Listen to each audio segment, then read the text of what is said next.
এই বুড়োর বাচ্চা, তোর মেয়ের বিয়ে হচ্ছে না তা আমি কি করব? তুই আমার হুকুম ছাড়া রাস্তায় কেন মাটি ফেললি? আমি তোমার বাবার বয়সী, তুমি এভাবে আমাকে গালি দিচ্ছ কেন? এই কামরুল ভাই রাখেন তো, কি ব্যাপার?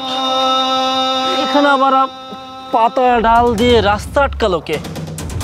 দাঁড়ান, এই গলা বেড়া কেউ হাত দেবে না, আর এই লাশ আমি এখান থেকে নিয়ে যেতে দেবো না।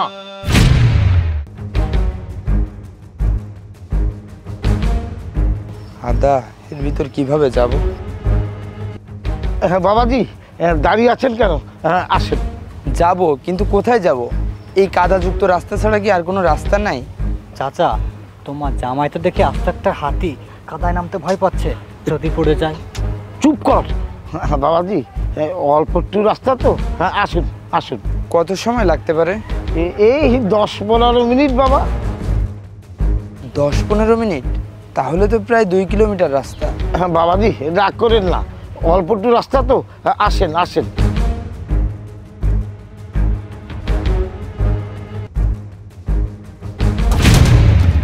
ওই দেখো, হাতি কাদায় পড়েছে। ওঠো বাবাজি, একটু দেখে শুনে চলবে না? নতুন সেলাইনটা নষ্ট হয়ে গেল। আরে ধুর, এটা কোনো রাস্তা হলো নাকি? এই রাস্তা দিয়ে কোনো মানুষ চলাচল করতে পারে? আপনাকে আমি 2 দিনের সময় দিচ্ছি। এই 2 দিনের ভিতর যদি এই রাস্তা ঠিক করতে পারেন, তবে আপনার মেয়েকে বিয়ে করব, না হলে নাই। এই চল। বাবাজি, বাবাজি দাঁড়ান। বাবাজি,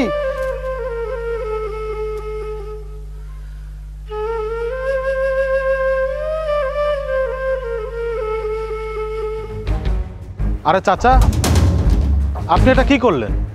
কি করছি মানে হুজুর, রাস্তায় মাটি ফেলছি। আরে আপনি খাটাস আলামিনের রাস্তায় কেন মাটি ঢালছেন? আরে ও যদি জানতে পারে যে আপনি ও রাস্তায় মাটি ঢালছেন, ও তো আপনাকে আস্ত রাখবে না। আলামিনের ভয় আমি পাচ্ছি না, আমি ভয় পাচ্ছি গ্রামের মানুষের মুখের কথা। 2 দিনের মধ্যে যদি আমি রাস্তা ঠিক করতে না পারি, দেখুন আমার মেয়ের বিয়ে যে ভেঙে যাবে। আরে কি ব্যাপার, তুমি আমার জমিতে মাটি ফেলছো কেন? বাবা আলামিন, এই রাস্তাটা ঠিক করতে না পারলে আমার মেয়ের বিয়ে ভেঙে যাবে, তাই তো আমি রাস্তাটা ঠিক করছি। এই বুড়োর বাচ্চা, তোর মেয়ের বিয়ে হচ্ছে না তা আমি কি করব? তুই আমার হুকুম ছাড়া রাস্তায় কেন মাটি ফেললি? বাবা আলামিন, আমি তোমার বাবার বয়সী, তুমি এভাবে আমাকে গালি দিচ্ছ কেন? এই বুড়োর বাচ্চা, তোকে গালি দিব না তা রূপকথার গল্প শোনাবো নাকি? শোনা যা আমার রাস্তা থেকে। আলামিন ভাই, আসলে রাস্তার এই দুর্দশার জন্য আলী চাচার মেয়ের বিয়েটা হচ্ছে না, তাই আমি বলি কি, তুমি আলী চাচাকে মাটি দেওয়ার অনুমতি দাও, যাতে তার মেয়ের বিয়েটা হয়। না ভাই, আমি আমার জমির উপর মাটি ফেলতে দিব না। আজকে 2 কোদাল মাটি ফেলবে, কালকে 2 কোদাল মাটি ফেলবে, তারপর বলবা জমিটা মসজিদে দান করে দিতে। অত বড় পাগল আমি না। বাবাজি, দয়া করে তুমি রাস্তাটা ঠিক করতে দাও, তা না হলে আমার মেয়ের বিয়ে যে ভেঙে যাবে। এই বুড়া, আমি আর কোনো কথা শুনতে চাচ্ছি না। এই কোদাল নিয়ে এখান থেকে চলে যাবি। ভাই দয়া করে মাফ করুন, আর কোনো কথা বাড়াবেন না।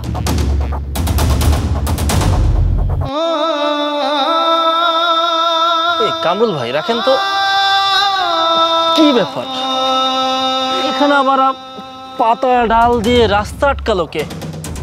দাঁড়ান, এই গলা বেড়া কেউ হাত দেবে না, আর এই লাশ আমি এখান থেকে নিয়ে যেতে দেবো না। আরে এসব আপনি কি বলছেন চাচা? লাশ নিয়ে যেতে দিবেন না? এটাই তো আমাদের কবরস্থানে যাওয়ার রাস্তা। এই রাস্তা বাদ দিয়ে অন্য জায়গা দিয়ে নিয়ে যাও, তবু আমি আমার এই রাস্তার উপর দিয়ে লাশ নিয়ে যেতে দেবো না। চাচা আপনি এটা কি বলছেন? গ্রামের কেউ মারা গেলে এমনটা করতে হয় না। বাহ, এত সহজেই সব কিছু ভুলে গেলে?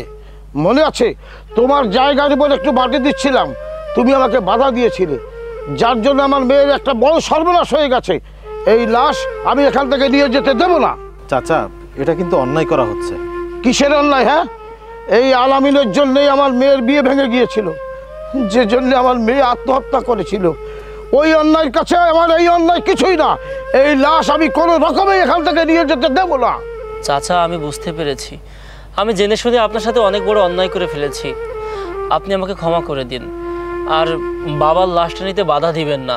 তাহলে বাবাকে দাফন না করতে পারলে তো অনেক বড় ঝামেলা হয়ে যাবে। কি খুব কষ্ট লাগছে তাই না?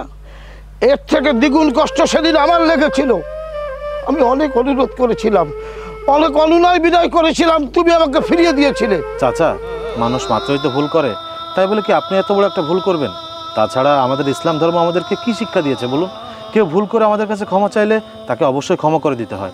তাছাড়া ক্ষমা করা একটা মহৎ গুণ। তাই আমি বলি কি, আপনি আলামিন ভাইকে ক্ষমা করে দিয়ে তার বাবার লাশটা আপনার জায়গার উপর দিয়ে নিয়ে যেতে দিন। ঠিক আছে, আল্লাহর জন্য আমি তোমাকে মাফ করে দিলাম।